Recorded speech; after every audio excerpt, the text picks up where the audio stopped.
요한계시록 강해는 세 번째 시간으로 신상으로 본 인류의 종말이라고 하는 제목이 되겠습니다. 먼저 본문 말씀 보겠습니다. 요한계시록 1장 1절에서 3절 말씀 같이 읽겠습니다. 예수 그리스도의 계시라. 이는 하나님이 그에게 주사 반드시 속게 될 일을 그 종들에게 보이시려고 그 천사를 그 종 요한에게 보내어 지시하신 것이라. 요한은 하나님의 말씀과 예수 그리스도의 증거 곧 자기의 본 것을 다 증거하였느니라. 이 예언의 말씀을 읽는 자와 듣는 자들과 그 가운데 기록한 것을 지키는 자들이 복이 있나니 때가 가까우니라. 아멘. 다니엘서 2장 31절에서 35절 말씀 제가 읽어드립니다. 왕이여, 왕이 한 큰 신상을 보셨나이다. 그 신상이 왕의 앞에 섰는데 크고 광채가 특심하며 그 모양이 심히 두려우니 그 우상의 머리는 정금이요 가슴과 팔들은 은이요 해안업적 다리는 놋이요 그 종아리는 철이요 그 발은 얼마는 철이요 얼마는 진액이었나이다. 또 왕이 보신즉 사람의 손으로 하지 아니하고 뜨인 돌이 신상의 철과 진흙의 발을 쳐서 부서뜨리며 때에 철과 진흙과 놋과 금이 다 부서져 여름 타작마당에 겨가 찌리어 바람이 불려 간 것이 없었고 우상의 진돌은 태산을 이루어 온 세계에 가득하였나이다. 아멘.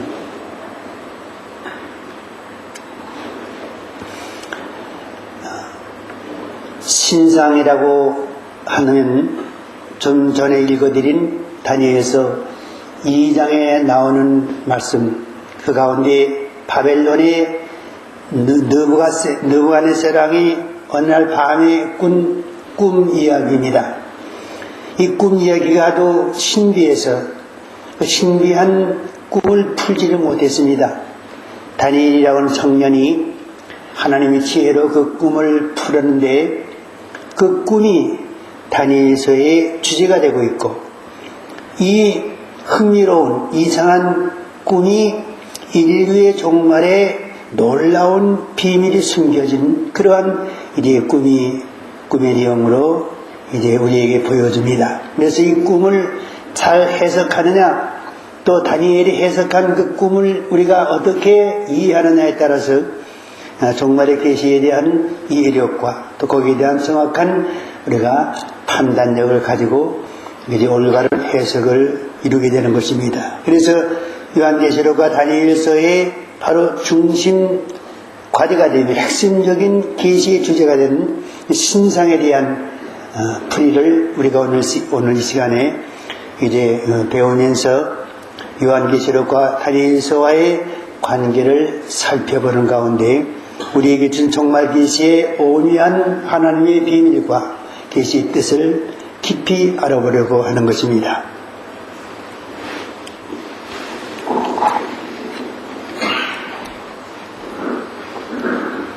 우리가 종말론에 대한 것을 공부하려면 즉 인류의 종말이 어떻게 전개되느냐, 인류의 종말이라는 계시가 성경에 어떻게 나와 있느냐, 이 모든 것을 우리가 잘 이해하려면 다니엘서를 깨달아야 합니다. 그리고 왜 다니엘서를 깨달아야 하느냐, 그 이유를 살펴보겠습니다. 다니엘서는 구약교회에 주신 종말 계시다. 다니엘서는 구약교회라는 것은 유대인들을 가리킵니다.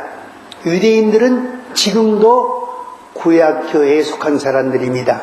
왜냐하면 그들은 신약교회에 들어오지 않고 있기 때문입니다. 즉 예수를 믿지 않을 뿐 아니라 예수를 배척을 합니다. 그래서 그들의 성경은 구약 성경밖에 없으며 신약 성경은 그들은 읽지도 않고 가지지도 않고 보지도 않고 또 만약 자기 자녀들이 신약 성경을 읽게 되면은 엄한 이제 가정적인 처벌과 율법의 처벌을 받게 되는 것입니다.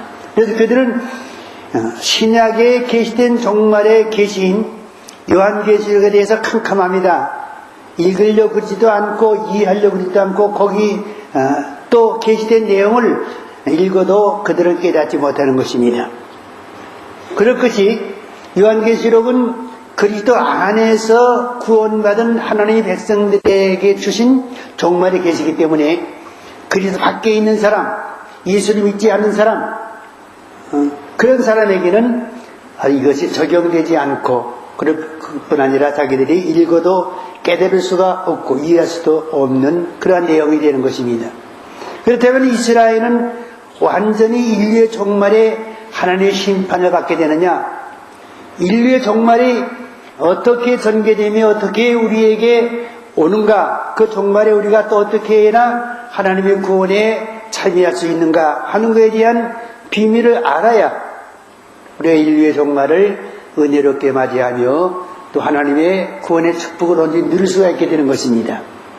그런데 다행스럽게도 이스라엘은 하나님의 언약의 백성들입니다. 그래서 하나님이 약속하기를 인류의 마지막에 이스라엘의 남은 자들에 대한 민족적인 구원을 약속하셨습니다. 그렇다면 그 약속을 이행하려면 그들에게도 인류의 종말이 어떠한 사건이 일어날 것인가? 그들은 그 사건의 계시를 알고 그 계시에 따라서 그 사건을 대처하고 이제 그들이 맞이할 종말에 대한 구원의 역사를 이루어야 되는 것입니다. 근데 요한계시록도 모르고 신약도 모르는 그들이 그럼 어떻게 해야 되느냐? 천상 구약교회에 하나님께서 요한계시록과 같은 종말적인 계시를 주셔야 되는 것입니다. 바로 그 계시가 다니엘서입니다. 다니엘서 2장, 7장, 이제 9장, 11장, 12장 등은 바로 인류의 종말에 유대인들에게 주시는 마지막 구원의 기회와 또 그들이 바라는 메시아의 출현과 또 그들이 원하는 메시아 왕국의 건설에 대한 유대인 이스라엘 백성들의 소망의 계시가 바로 다니엘서에 있기 때문에 다니엘서는 유대인들에게 주시는 인류 종말의 계시며 그렇기 때문에 요한계시록과 밀접한 상호관계를 맺고 있는 것입니다. 그래서 다니엘서는 구약교회에 주신 종말 계시인과 동시에 요한계시록의 배경이 바로 다니엘서에 계시되어 있습니다. 유대인이나 이방인 우리들이나 교회나 인류의 종말에 당할 모든 환경은 거의 비슷합니다. 그런데 유대인들은 유대인 나름대로 남은 자의 구원 문제가 있고 또 그들은 그들 나름대로의 종말을 맞이하게 됩니다. 교회와는 좀 다른 그러한 각도에서 그들은 종말에 이제 고난을 환난을 받게 되고 또 종말의 메시아를 만나게 되고 또 그들의 구원이 이루어지는 것입니다. 그런데도 불구하고 같은 시대에 같은 메시아와 같은 메시아 왕국을 소망으로 하는 교회와 유대인들 간에는 끊을 수 없고 또 그 계시를 무시할 수 없는 그러한 연결 관계를 맺게 되는 것입니다. 그래서 요한계시록을 우리가 제대로 알려면은 바로 유대인에게 계시해 주신 종말 계신 다니엘서를 깨닫지 못하면은 그 요한계시록에 계시된 그 오묘한 이제 하나님의 계시의 진리를 깨닫기가 대단히 어렵다. 또 다니엘서를 잘못 해석하게 되면은 자연히 요한계시록을 잘못 해석하게 되는 것이고 다니엘서를 전말론적 입장에서 잘 해석하게 되면은 요한계시록을 제대로 성경적으로 다 해석하게 된다고 하는 이론이 성립되는 것입니다. 그래서 우리는 이 다니엘서에 관심을 가지고 다니엘서의 종말에 계시된 내용의 말씀을 잘 연구하고 요한계시록과 접목시켜서 온전한 계시의 해석을 연구해야 되는 것입니다.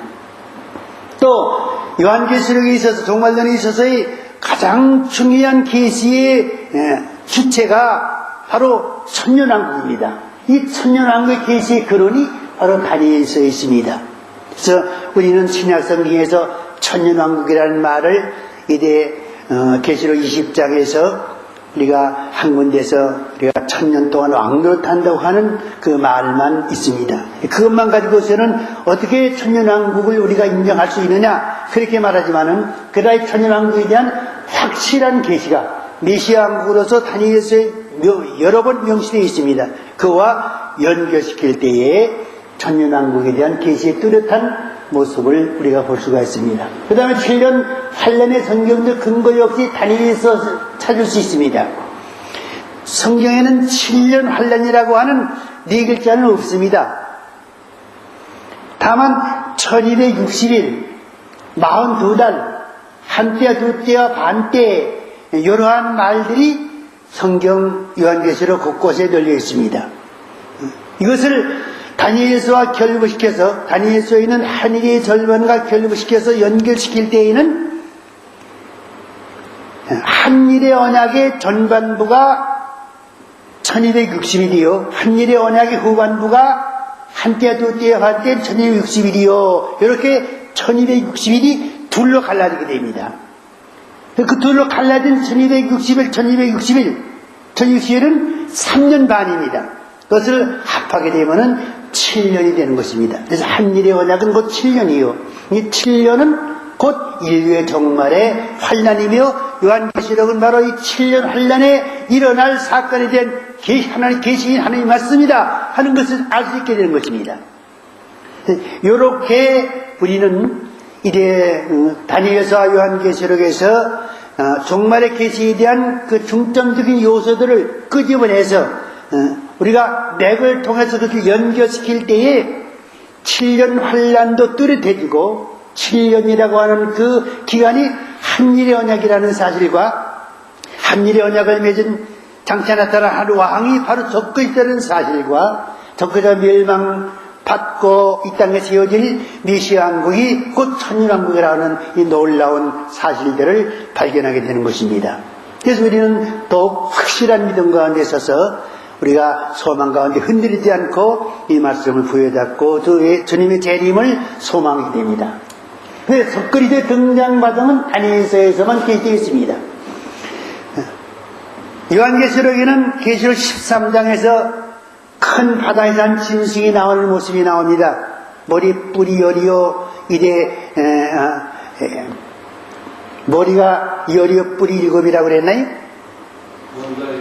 머리가 7이요 뿔이 열이라고 그래요. 열인 그러한 이제 괴이한 짐승이 큰 바다에서 나오는데 바로 이자가 42달 동안 붉은 용으로부터 능력과 권세와 보좌를 가지고 이 세상을 지배할 바로 그 짐승, 바로 그 적그리스도입니다. 거기에 대한 비밀이 계시록 17장에도 자세히 나와 있지만은 다니엘서에 나와 7장이나 9장에 나와 있는 짐승과 연결 짓지 아니하면 그 짐승의 정체를 우리가 정확하게 파악할 수가 없게 되고 그 짐승이 인류의 종말에 와서 유대인들에게 어떠한 피해를 입히며 또한 유대인들에게 임했을 때에 그가 이제 유대인들에게 종교적 박해를 가하게 되고 또 하나님의 최종적 심판을 받게 되고 그 심판과 함께 이 땅의 메시아 왕국이 이루어지는 모습이 자세히 기록되어 있는 것입니다. 이 자세한 모습과 요한계시록에 나타난 짐승이 등장해서 이제 666표를 주는 모습과 그가 아마겟돈 전쟁에서 예수님에 의해서 멸망받는 이러한 모든 일과 그 후에 이 땅에 메시아 왕국인 천년왕국 세워지는 이러한 일 등등을 우리가 결부시킬 때에 너무나도 확실한 종말의 계시에 대한 그러한 하나님의 말씀을 우리가 찾을 수 있게 되고 우리는 이제 쾌재를 볼 수가 있습니다. 그래서 제가 이 다니엘서와 이 요한계시록에 숨겨진 이 말씀이 서로 연결되는 이 모든 작업을 다 내 스스로 이제 연구하면서 이것을 짝을 잡아서 다니엘서에 나타난 종말 계시라든가 또 첫째 부활과 천년왕국이라든가 하는 책을 저술하면서 얼마나 마음으로 쾌재를 부르고 기쁘고 감사했는지 춤을 추듯이 그렇게 기쁨이 충만했습니다. 그래서 오늘 그와 같은 그 계시된 비밀에 대한 모든 말씀을 깨달아서 그 말씀을 더 발전시키고 그 말씀을 더 연구함으로써 많은 종말론 책자를 만들어냈고 그러한 종말론적인 신학적인 토지하에서 이 종말론적 전천연설을 이제 체계화시킴으로써 이러한 말씀을 전하게 되었고, 이번 밤중설이 종말론 전문 사이트인 밤중설이 홈페이지를 통해서 이러한 성경적 종말론을 이제 홍보하게 되었으며, 또 밤중설의 사익회를 통해서 실질적으로 결실을 거두는 그러한 이제 단계를 밟게 되었다는 사실은 놀라운 일이며, 하나님께서 부족한 우리 이제 내 민목사를 통해서 이러한 놀라운 사역을 이제 이끌어 오셨다는 그 사실에 대해서 저는 무한히 하나님 앞에 감사와 영광을 돌리는 것입니다. 그러면 구약교회에 주신 종말 계시다. 그 다음에 요한계시록의 배경이 계시되어 있다. 다니엘서에는 또 천년왕 계시 근원이 다니엘서에 있다. 환란의 성경적 근거 역시 다니엘서에서 찾아야 한다. 또 적그리스도의 등장 과정은 다니엘서에만 계시되어 있다고 하는 사실입니다. 다니엘서와 요한계시록은 계시의 공통점이 있습니다. 다니엘서의 주제는 하나님의 나라입니다. 하나님의 나라. 요한계시록의 주제는 주의 재림, 예수님의 재림입니다. 예수님께서 내가 속히 오리라 이렇게 말씀하셨습니다. 또 요한계시록을 속히 될 일이라고 말씀하셨습니다. 다니엘서의 주제는 하나님의 나라, 이 하나님의 나라는 곧 메시아 왕국이라는 뜻입니다. 그래서 다니엘서에는 메시아 왕국을 주제로 해서 계시된 하나님의 말씀이지요. 그래서 이제 유대인들은, 이스라엘 백성들은 다니엘서를 통해서 그들이 유대인들을 구심점으로 하는 메시아 왕국의 장차 이 땅에 씌워질 것을 그들은 소망으로 간절히 바랬습니다. 그래서 예수님이 자기들이 메시아가 속히 나타나기를 원했던 것입니다. 메시아가 나타나면은 메시아 왕국이 이루어진다. 그래서 그들은 메시아가 필요한 것보다도 메시아가 나타나면 메시아 왕국이 이루어지기 때문에 메시아를 기다렸습니다. 예수님이 나타나셨을 때 그가 하시는 말씀의 권능과 그 하는 모든 권능의 기적적인 모든 것으로 봐서 이분이 우리가 기다리는 메시아다. 그러면 이분이 우리의 메시아라면 이분이 곧 우리가 원하는 메시아 왕국을 세우는 그러한 주인공이 그 메시아 왕국 왕이 될 것이 아니냐. 그래서 예수님이 최후의 예루살렘에 입성하실 때에 이제는 예수님이 입성하실 때에 메시아 왕국이 이루어질 것이라고 하는 확신을 가지고 옷을 벗어서 길에 깔고 또 이제 나무 잎사귀를 감는 길에 깔고 그래가지고 예수님을 맞이하면 호산나 호산나 이제 우리 왕으로 오시는 일 하면서 예수님을 맞이했는데 결국 예수님이 메시아 왕국을 세우신 것이 아니라 종교 재판을 받고 사형운동을 받게 되었을 때 그들은 실망을 했어요. 그래서 이것은 가짜 메시아다. 그래서 저 예수 우리 왕이 아니니 십자가에 못 박으셔서 그들을 외치면서 예수님을 십자가에 못 박아 죽게 했던 것입니다. 그들은 이처럼 메시아 왕국은 재림하시는 예수 위에서 이 땅에 이 세상을 심판하심으로써 이루어지는 것인데 그들 나름대로 자기들이 원하는 메시아가 등장하면은 곧 이 땅에 메시아 왕국이 이루어지는 걸로 그들은 성경을 오해했던 것입니다. 이 두 사건엔 계시의 공통점이 많습니다. 다니엘서는 이스라엘의 남은 자의 구원을 위해서 계시하셨습니다. 말하자면은 이스라엘 남은 자 맨 마지막에 이 땅에 메시아가 오셔서 메시아 왕국에 들어갈 이스라엘 백성들이 있습니다. 그 사람들이 남은 자예요. 그 사람들의 구원이 성경에 약속되어 있습니다. 하나님께서 그 사람들의 구원을 위해서 이스라엘을 회복시켰고 또 1948년에 이스라엘 독립시켰고 지금도 그 남은 자의 구원을 위해서 이스라엘을 하나님께서는 사랑하시고 보호하시고 인도하시는 거예요.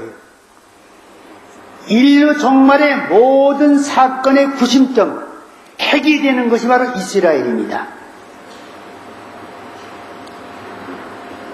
그래서 다니엘서 이제 남은 자의 구원을 위해서 계시하셨습니다. 그러나 요한계시록은 흰옷 입은 무리를 위해서 계시해 주셨습니다. 흰옷 무리는 신부에 단장한 주의 성도들을 대환란날에 환란에서 건져주시고 그들에게 온전한 구원의 은혜를 베풀어 주시며 천인왕과 축복을 주시기 위한 계시로서 요한계시록을 주신 것입니다.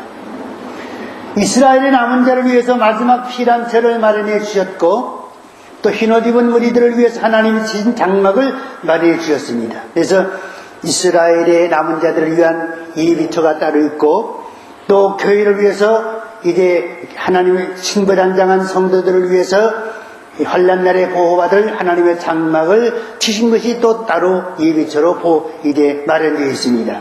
이런 것들을 볼 때 이런 것들은 다니엘서 하나는 저 구약에 멀리 있는 다니엘서 하나는 이 신약의 끝에 있는 요한계시록이지만은 이러한 종말적인 계시의 면으로 봐서 공통점이 많다, 똑같다는 사실을 우리가 알 수 있습니다. 하나님 나라가 있고 주의 재림이 있고 남은 자 있고 흰옷 입은 무리를 위해서 있고 마지막 피란처를 위해 있고 하나님의 장막을 있습니다. 주님은 우리에게 다니엘서를 읽고 깨달아야 한다고 말씀하셨어요.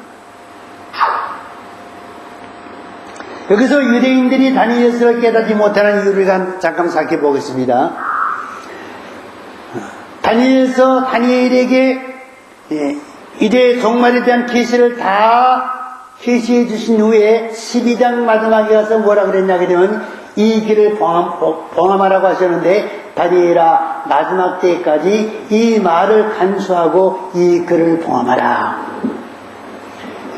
마지막 때까지 예수님이 재림하실 때까지 다니엘서에 계시된 참 진리의 말씀을 이스라엘 백성으로 하여금 깨닫지 못하게 하셨다고 그랬어요. 그들은 읽어도 그 참뜻을 깨닫지 못합니다.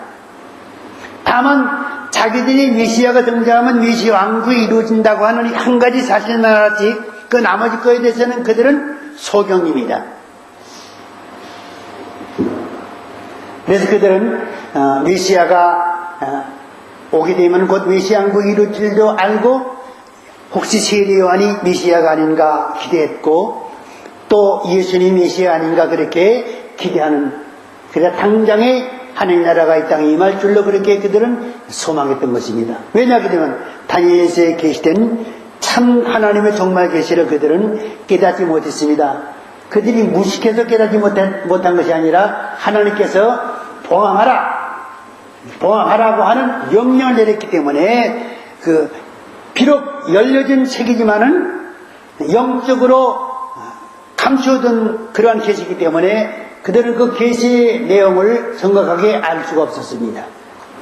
그런데 이 비밀을 사도 바울이 계시받았습니다. 형제들아 너희가 스스로 지혜 따움을 면기 위해서 이 비밀을 너희가 모르기를 내가 원치 아니하노니 비밀은 이방인의 충만한 수가 들어오기까지 이스라엘 덜은 완악하게 된 것이라 그래야 오늘 이스라엘이 구원되리라. 이스라엘의 덜은 완악하게 된 것이라 했습니다. 완악한 그들은 하나님 그리스도 제대로 깨달을 수 없을 뿐 아니라 그 완악한 가운데서 믿음을 복음을 받아들이지 않을 것입니다.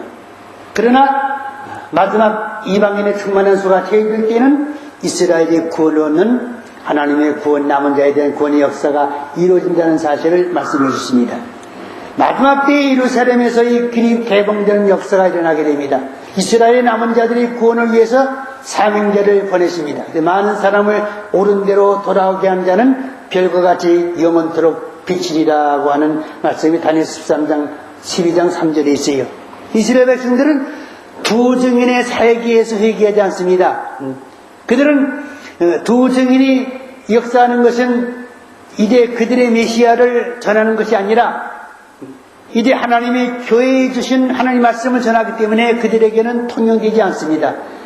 그래서 하나님께서는 바로 다니엘서 12장에 있는 비밀의 말씀을 열어주셔서 그 말씀을 깨닫게 하시는 유대인 중에서 하나님의 구원자를 보내셔서 그들을 하여금 이제 지혜로 깨닫게 하시고 그들을 하여금 예루살렘에 있는 유대인들에게 이 복음을 전함으로써 올바른 메시아를 전함으로써 그들을 하여금 다시 오시는 예수님께 대한 소망을 갖게 하고 또 그들로 그리스도를 영접할 수 있는 그런 믿음을 심어주게 되는 것입니다.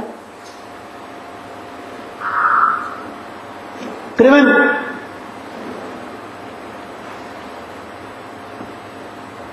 먼저 다니엘서는 구약 교회에 주신 정말 계시라는 다니엘서가 요한계시록의 배경이 된다 그러는데, 요한계시록의 배경이 되는 이유는 유대인이 기다리는 메시아 왕국은 천인왕국으로 주 재림 때에 이루어지는 것입니다.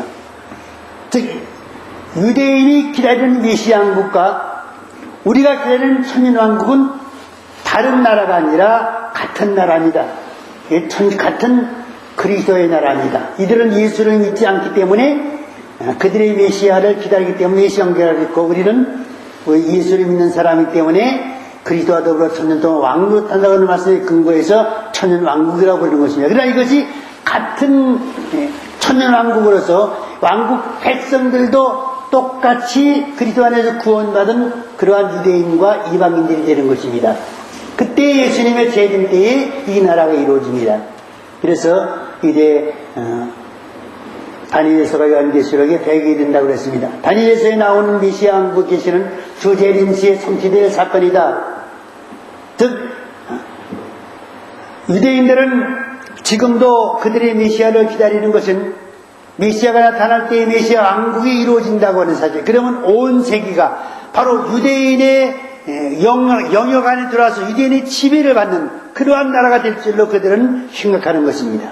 그래서 그들은 지금 어려운 상황이 닥칠수록 더더욱 메시아를 대망하고 메시아 왕국을 바라는 것입니다. 그러나 바로 이 메시아 왕국은 그들이 생각하는 그러한 일의 생각대로 되는 것이 아니라 인류의 종말에 예수님이 그때 예수님이 재림하실 때에 그 예수님에 의해서 이루어지는, 이 세상을 심판하고 예수님에 의해서 이루어지는 나라가 바로 메시아 왕국, 천리왕국이라는 사실을 우리에게 가르쳐줍니다. 그러므로 다니엘서에 나오는 짐승, 한일의 언약, 한때 둘때 반때, 이러한 것들의 계시는 종말의 유대인들에게 성취될 예언입니다. 그래서 유대인들은 도대체 다니엘서에 나오는 짐승이 누구며 한일의 언약이 또 무엇이며 한때 두때 반때 등이 무엇인가에 대한 정확한 해석을 하지 못합니다. 이것은 비밀에서 그들이 감춰져 있습니다. 봉함되어 있습니다. 그러나 이런 것들은 바로 요한계시록과 접목시켜 볼 때에 인류의 종말에 이 땅에 임하는 사건들인데, 그것이 바로 유대인들에게 자기들에게 적용되고 성취될 예언이라는 사실입니다. 그리고 이 사건은 예루살렘뿐 아니라 전 세계적으로 전개되는 사건이므로 다니엘서의 한일의 중에 일어날 사건은 요한계시록의 종말 계시를 보충해 준다는 사실입니다. 이 다니엘서에 있는 이 한일의 한때와 둘째와 반때는 바로 이 짐승, 이러한 모든 것들은 이제 유대인들에게만 이제 지역적으로 해당되는 것이 아니라 이 사건은 요한계시록과 이렇게 연결시켜 볼 때에 더 확산되어서 온 세계적으로 이루어질 그런 사건의 한 부분입니다. 그렇기 때문에 요한계시록에 나와 있는 모든 종말 계시에 대한 올바른 해석을 기하려면 다니엘서에 대한 연구가 필요하다는 사실을 우리는 알 수 있게 되는 것입니다. 그 다음에 천년왕국도 아까도 말씀드렸지만은 다니엘서 2장 44절 말씀 보게 되면은 이 열왕의 때에 하늘의 하나님이 한 나라를 세우시리니 이것은 영원히 멸망하지도 아니할 것이요 그 국권이 다른 백성에게로 돌아가지도 아니할 것이요 도리어 이 모든 나라를 쳐서 멸하고 영원히 설 것이라. 열왕의 때에 네바람 온 세계가 이제 강력한 그러한 나라들에서 지배를 받을 때에 하늘의 하나님이 한 나라를 세우신다고 그랬습니다. 하나님이 세우신 이 나라는 바로 천년왕국을 가리키는 것입니다. 근데 이 나라는 영원히 멸망하지 않는 나라라고 했습니다. 또 그 국권이 다른 사람에게 선거로 넘어가거나 쿠데타에 의해서 빼앗기는 일이 아닙니다. 이것은 영원히 계속될 나라인데 오히려 모든 나라를, 이 땅에 있는 모든 나라를 쳐서 멸하고 영원히 설 그러한 나라가 바로 열왕의 때에 세워질 이 한 나라, 이 나라가 곧 하나님의 나라요. 이 나라가 메시아 왕국이요, 신약성경의 천년왕국으로 나오는 나라인 것입니다. 다니엘서 7장 6절에는 그러나 심판이 시작된 즉 그는 권세를 빼앗기고 끝까지 멸망할 것이요. 이것이 뭡니까? 짐승을 말합니다. 인류의 종말에 등장해서 예루살렘을 점령하고 온 세계의 지배자가 되어서 짐승의 표를 주는 이 붉은 짐승, 곧 적그리스도, 그에 대한 심판을 하리라. 그때 그는 권세를 빼앗기고 끝까지 멸망할 것이라고 했습니다. 이제는 아마게돈 전쟁에서 예수님의 생포됨으로써 산채로 둘째 사망에 던져버리게 됩니다. 그래서 나라 권세하고 원천하 열국의 위세가 즉기 높으신 자의 성민에게 붙인 바 되리니 이 세상의 모든 권한이 즉기 높으신 자 하나님의 성민에게, 하나님의 성도들에게 붙인 바 되리니 돌아간다는 겁니다. 그리스도의 나라 천년왕국을 가리킵니다. 그의 나라는 영원한 나라라. 모든 곳에 있는 자가 다 그를 섬겨 예수를 섬겨 복종하리라. 예수님이 왕이 되어서 다스리는 나라. 이처럼 다니엘서에는 2장이나 7장이나 여러 곳에 이처럼 이제 영원한 나라, 하나님의 세우신 한 나라, 또 성도가 누리는 한 나라가 반드시 세워질 것에 대한 계시가 있습니다. 이 나라가 유대인들에게는 메시아왕국이요, 우리 성도들에게는 천년왕국입니다. 그 나라에 대해서 계시록 20장 말씀하기 이는 첫째 부활이라. 첫째 부활에 참여하는 자들은 복이 있고 거룩하다. 둘째 사망이 그들을 다스리고 권세가 없고 도리어 그들이 하나님과 그리스도의 대상이 되어 천년 동안 그리스도 왕노릇하리라. 천년 동안 왕노릇하는 나라입니다. 다니엘서는 그 유대교적인 면에 유대인을 구심점으로 해서 이제 메시아 왕국이 전개되었고, 요한계시록은 하나님의 교회를 구심점으로 해서 이제 천년왕국이 전개되었습니다. 구심점은 다르지만은 똑같은 나라요. 또 구심점에 있는 성도들이나 다니엘서의 구심점에 있는 유대인들이나 마지막에는 다 예수를 믿고 구원받아서 하나님의 백성이 되는 똑같은 그리스도 안에서 구원받은 성도들이라고 하는 사실, 이렇게 비교되는 것입니다. 그 다음에 적그리스도에 관한 문제입니다. 적그리스도는 이래 요한계시록에 있어서 가장 중심적인 사건을 주관하는 존재가 둘입니다. 하나님의 교회를 위해서 하나님께서 이래 하나님 대신 종말의 사역자를 내보내시는 것이 바로 두 증인입니다. 이 두 증인은 종말의 사역자들로서 계시록 실장에서 그 이마에 하나님의 인을 받음으로써 큰 능력 받아가지고 종말에 1260일 동안 예언의 사역을 할 하나님의 종,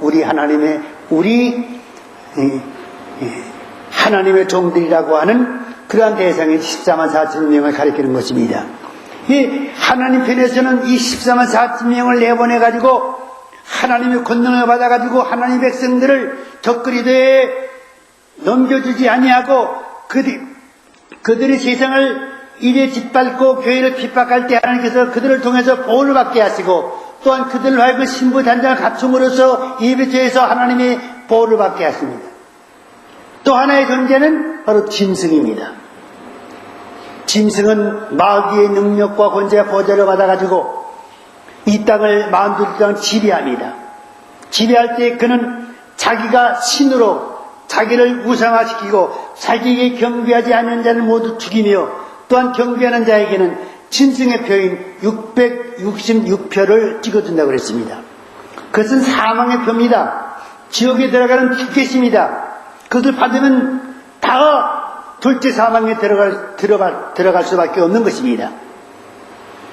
이처럼 인류의 종말인 한일대 동안에는 사탄 편에서는 짐승이 등장하고 하나님 편에서는 두 증인이 등장해서 서로 영적으로 대결하는 가운데 두 증인은 하나님의 백성들의 구원을 위해서, 또 이 짐승은 세계 인류를 다 짐승의 표를 줌으로 멸망의 지역에 함께 가기 위해서 역사하게 되는 것입니다.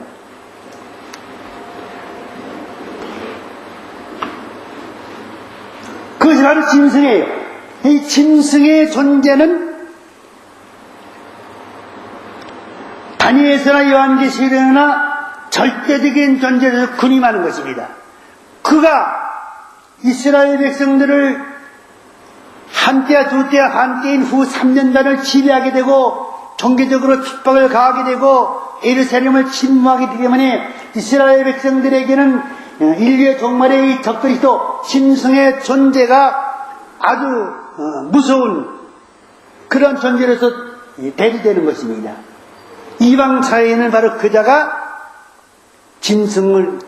적그리스도로서 이 세계를 지배하는 제왕이 될 것이며 그자에 의해서 짐승의 표를 받게 된다고 하는 사실을 또한 알게 되는데 이 둘이 하나가 됩니다. 그래서 바로 구약의 그 짐승이 다니엘서에 나오는 짐승이 구약에는 자세히 나와 있습니다. 신약에는 뿔이 10이요 머리가 7이라 하는 그러한 말만 나왔지 거기에 대한 부연적인 설명이 없습니다만 다니엘서에는 그에 대한 자세한 설명이 나와 있습니다. 그래서 다니엘서에 대한 계시의 비밀을 알 때에 비로소 신약에 나오는 짐승의 존재에 대한 비밀을 알 수가 있게 된다는 것입니다. 그래서 열불은 그 나라에서 일어날 열왕이요. 그래서 열왕이라고 그러지 않습니까? 열불에 대한 해석이. 그 외에 또 하나가 이런 날이니 그는 먼저 있던 자들과 다르고 또 세 왕을 복종시키니 것이며 그가 장차 말로 지극히 높으신 자를 대적한다고 그랬지요. 9장에 사실은 그가 장차 많은 사람을 도우러 짐승이 말입니다. 그가라는 것은 바로 7장에 있는 그 짐승을 가리킵니다. 한일의 언약을 동안의 언약을 굳게 정하겠고 그가 그 일의 절반의 제사의 힘을 금지할 것이며 하늘 크다고 하는 존재는 바로 짐승이요 적그리스도 가리킵니다. 근데 그가 요한계시에 등장합니다. 13장 1절에 내가 보니 바다에 산 짐승이 나오는데 뿔이 10이요 머리가 7이라 그 뿔에는 10면류관이 있더라. 이 짐승은 엉뚱한 데서 튀어나온 짐승 것이 아니라 바로 다니엘서에 나타난 7장과 9장에 나타난 바로 그 짐승과 동일한 존재요 똑같은 인물입니다. 이러한 면으로 볼 때 우리는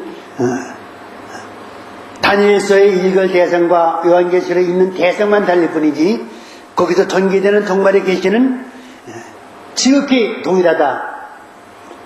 그런 놀라운 사실을 발견하게 되고 우리는 요한계시록에서 찾지 못하고 찾을 수 없는 종말의 계시의 비밀을 다니엘서에서 찾을 수 있게 되고 요한계시록을 보완할 수 있다고 하는 이 사실에 대해서 우리 하나님 앞에 감사할 수 있는 것입니다.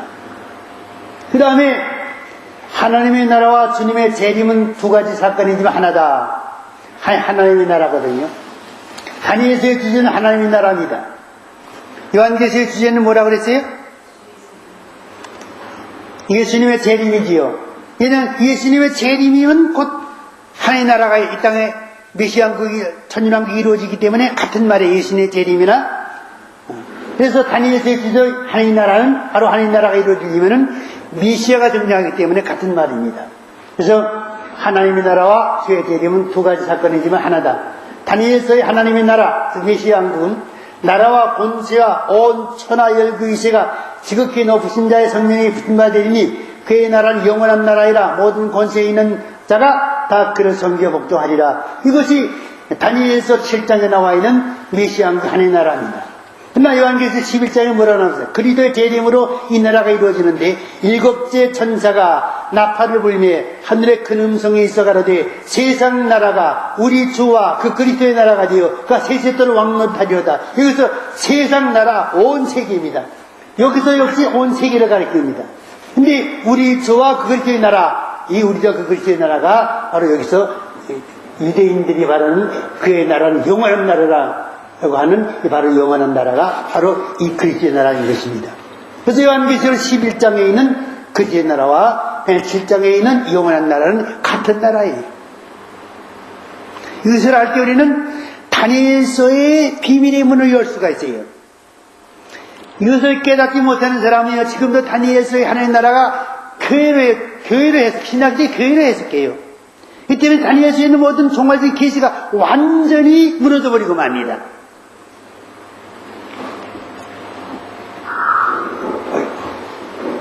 그 다음에 마지막 피란초에 대해서 교회의 피란초와 유대인들의 피란초와 다릅니다. 유대인들도 역시 피란초가 필요합니다. 예수님이 14만 4천을 드리고 감람산에 재림하십니다.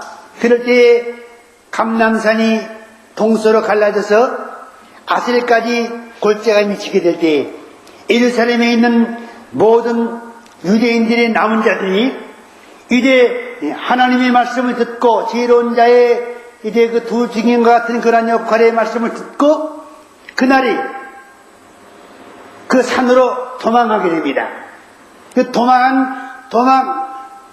것이 바로 예수님의 재림하시는 그 예수님의 재림 장면을 목격하고 회개하는 그러한 장면인데 그때 유대인들을 하나님께 특별히 보호를 해주시는데 그것이 바로 이사야서 4장에 나와 있는 말씀입니다.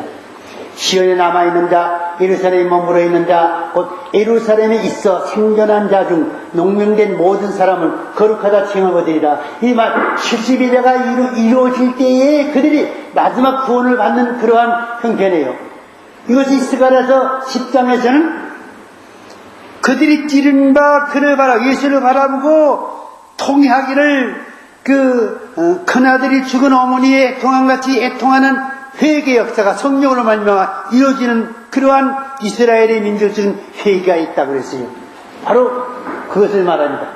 그때에 그들이 바로 구원을 받게 됩니다. 이는 주께서 그 심판하는 영과 소멸한 영으로 시온의 딸들의 더러움을 씻어주시며 시온의 딸 이스라엘 백성들의 죄를 씻어주시고 또 그들을 속죄해 주시는 정결케 하신 분 가운데 그들에게 구원의 은혜를 베풀어 주신 것을 말합니다. 여호와께서 그가 그 거하시는 산 온 시온산과 모든 지대 위에 낮이면 구름과 연기 밝으면 화염의 빛을 만드시고 그 모든 영광 위에 천막을 덮으실 것이며 천막이 있어서 낮에는 더위를 피하는 그늘을 지으며 또 풍문을 피하여 쓰는 것이니라. 이렇게 그들을 보호하시는 가운데 이스라엘 남은 자에 대한 구원을 이루어 주십니다. 교회는 어떻게 되느냐? 교회 실장 보게 되면은 얘는 그 환란에서 나오는 자들인데 이 큰 환란은 무슨 환란이에요? 무슨 환란이라고 그랬어요? 예? 뭐요? 첫째요, 둘째요? 첫째. 점심을 좀 적게 잡섰구만 좀 큰 소리 내세요. 이게 첫째와 교회가 당하는 마지막 때의 환란, 적그리스도 황충의 무리 때로부터 받는 영적인 핍박을 말합니다. 거기서 나오는 자들인데 이들 신부의 단장을 해가지고 그 환란에서 마지막으로 구원을 받는 모습을 가리킵니다. 어린 양의 피의 것을 씻어 희귀하였느니라. 그러므로 그들이 하나님의 보좌 앞에 있고 또 그의 성전에서 밤낮 하나님을 섬김에 보좌 앉으시니까 그들 위에 장막을 치시는데 저희가 다시는 줄이지도 아니하며 목마르지도 아니하며 또 아무 해나 아무 뜨거운 기운에 상하지 않을지 이는 보좌 가운데 계시니가 어린 양이 저희의 목자가 되사 생명생으로 인도하시고 하나님께서 저희의 눈에서 모든 눈물을 씻어줄 것임이라고 그랬습니다. 이것이 곧 예비처에서 보호를 받는 성도들의 모습을 가리킵니다. 그래서 하나님의 교회는 마지막 때의 첫째 화 가운데서 이제 신부의 단장으로 나오는 그 무리들, 예비처로 들어갈 무리들의 모습을 가리키는데 이렇게 후 3년 반의 그 어려운 대환란 시기를 하나님께서 이렇게 보호해 주시는 모습을 가리키고 유대인들은 그 남은 자들의 구원을 위해서 이러한 특별하신 하나님의 은혜 가운데 보호를 받는다는 사실을 말씀해 주시는데 이처럼 성경은 완전하게 실히 유대인의 남은 자의 구원을 위해서 하나님의 교회 성도들의 마지막 환란에서의 구원을 위해서 예비하신 모든 그 예비처에 대한 계시의 말씀을 우리에게 계시해 주셨습니다. 그 다음에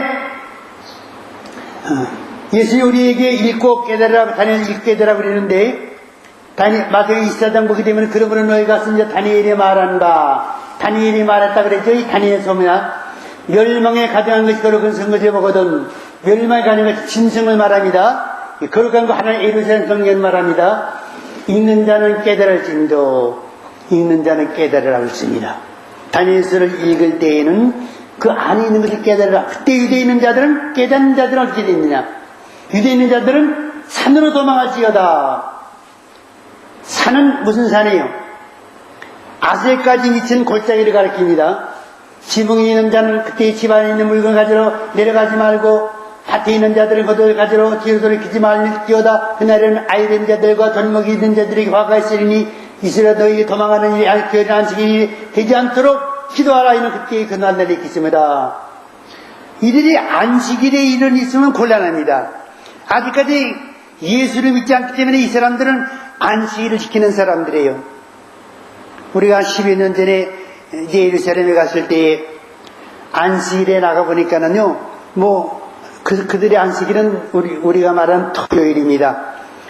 거리가 펑 비었어요. 그래서 안식일에는 그들은 절대 음식도 내밀지 않고, 물건도 옮기지 않습니다. 그래서 안식일에 혹시 물건을 옮기거나, 이제 뭐다 끓여 먹으려고, 그 가스에 불을 붙이려고 해도 자기들이 안 합니다. 다른 사람, 안식일 시키지 않는 다른 사람을 불러다가 그 사람으로 하여금 불을 지피게 만들고 또 물건 옮기게 만들고, 그렇게 철저하게 안식일을 지킵니다. 그래서 안식일의 유전은, 장래 유전은, 유대인들은 안식일이면 5리 이상을 걸어가지 않습니다. 5리 이상 걷게 되면 안식일을 범하는 것이라 그렇게 규정하고 있습니다. 근데 그 아셀 골짜기까지는 5리가 훨씬 넘거든요. 몇십 리거든요. 그러니까는 이제 안식이 되게 되면 그들은 꼼짝없이 자기들이 있던 곳에서 그냥 그대로 죽는 거예요. 율법을 지키기 위해서. 근데 안식일이 되면 안 되니까 안식일에 도망하는 일이 없도록 기도하라고 그랬지요. 겨울에는 또 얼마나 춥습니까? 또 애기 있는 아이된 자들은 얼마나 몸이 무겁습니까? 밭에 있는 자는 집에 가지도 말고, 또 위에 있는 자는 물건을 가지러 집에 돌이키지도 말고, 그리고 열심으로 도망하라. 산으로 도망하라고 한 이 말씀을 그들은 명심해서 도망하는 자는 다 남은 자가 되어서 살 수 있게 되는, 구원받게 되는 것입니다.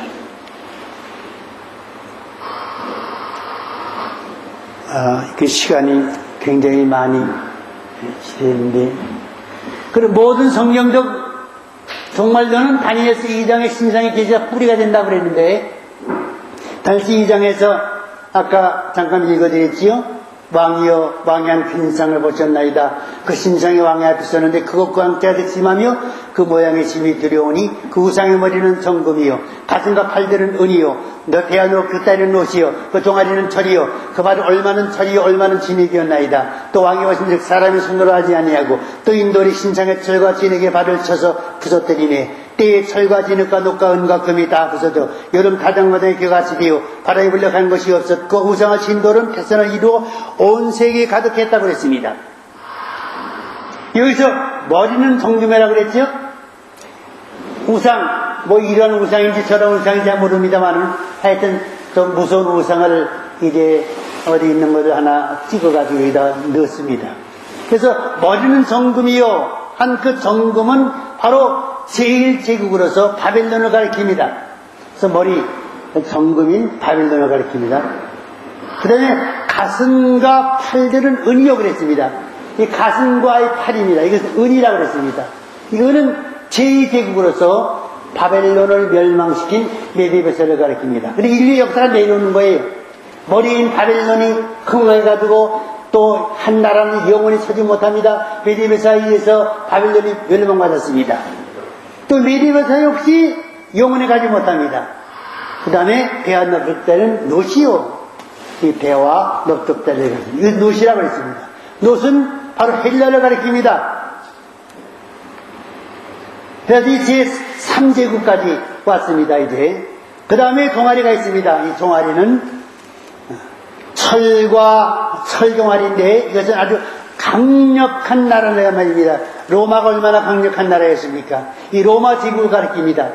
로마 제국이 바로 헬라를 무찔렀습니다.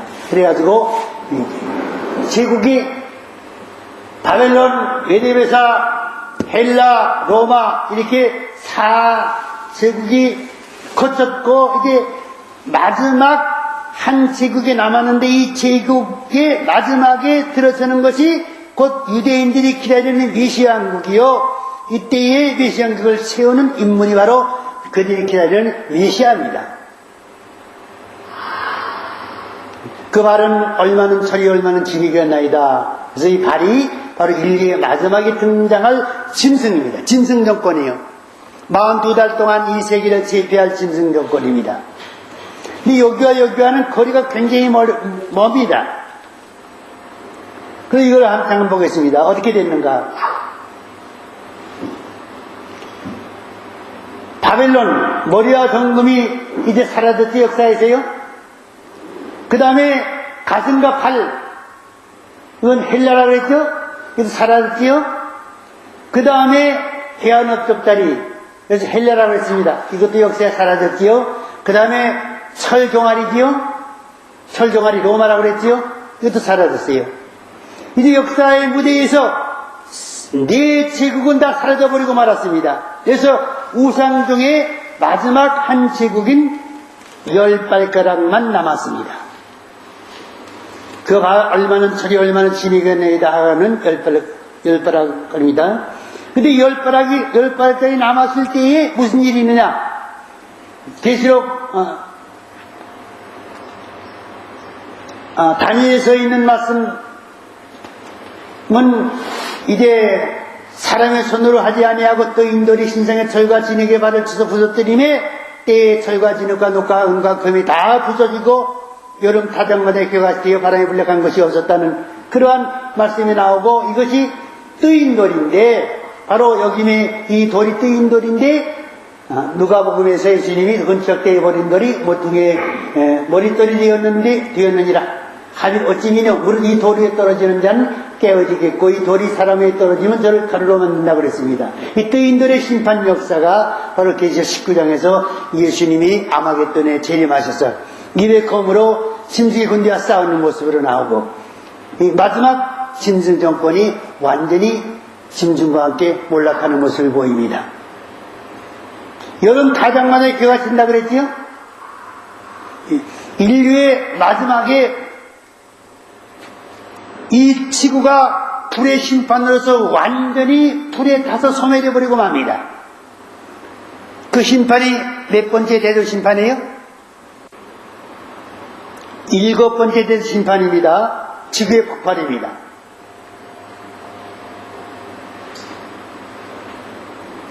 그래서 7번째 대도 심판으로서 지구가 완전히 소멸될 때 새로운 왕국이 이루어지죠. 그 천년왕국이죠. 때에 철과 진흙과 녹과 은과 금이 다 부서서 여름 타장마다 겨같이 되어 바람이 불려간 것이 없었고, 우상할 신돌은 바로 성도가 됩니다. 태산을 이루어 온 세계 가득하다 그랬죠. 성도가 하나님 나라, 그러나 심판이 시작된 즉 그는 권세를 빼앗기고 끝까지 멸망할 것이요 나라와 권세 온 천하 열국 위세가 지키 높은 자의 성민에 붙임받으리니 그의 나라는 영원한 나라이라. 모든 권세 있는 자가 다 그를 섬겨 복종하리라고 했습니다. 그래서 광야에 메마른 땅이 기뻐하며 사망의 백합과 같이 피어 즐거워하며 무성하게 피어 깊은 노래로 즐거워하며 레바논의 영광과 갈멜과 사론의 아름다움을 얻을 것이라. 그것들이 여호와의 영광 곧 우리 하나님의 아름다움을 그리로다. 이것이 이사야 35장에 있는 천년왕국의 모습입니다. 우리는 오늘 말씀을 통해서 다니엘서와 요한계시록을 비교하면서 다니엘서에 있는 종말 계시와 요한계시록과의 관계를 여기서 우리가 밝혔습니다. 그리고 그 비밀이, 다니엘서의 비밀이 요한계시록에서 어떻게 작용하고 있는가, 그리고 요한계시록을 올바로 해석하려면 다니엘서에 대한 이해가 필요하다는 사실을 우리 깨닫게 되었습니다. 짐승이라든가 천년왕국이라든가 또 메시아의 등장이라든가 또 이제 짐승에 의해서 이루어진 하늘의 언약, 이 모든 것들은 바로 다니엘서의 그 기초를 두고 있기 때문에 다니엘서에 대한 올바른 계시 해석을 우리가 얻지 못하면은 요한계시에 나타난 정말적인 계시에 대한 어떤 해석이 불가능하다는 사실을 알게 되었습니다. 그리고 우리가 먼저 이와 같은 관계를 알 때에 다니엘서와 요한계시록과의 그 올바른 정립을 통해서 정말 계시에 대한 올바른 해석을 할 수 있다는 점에서 오늘 이 말씀을 우리가 배웠습니다. 이 말씀을 이제 명심에 있어서 앞으로 배우는 데 우리가 요한계시록을 배우는 데 있어서 더 큰 그러한 지적 재산이 되고 또 계시에 대한 올바른 해석의 밑거름이 될 수 있기를 바랍니다. 기도하시겠습니다.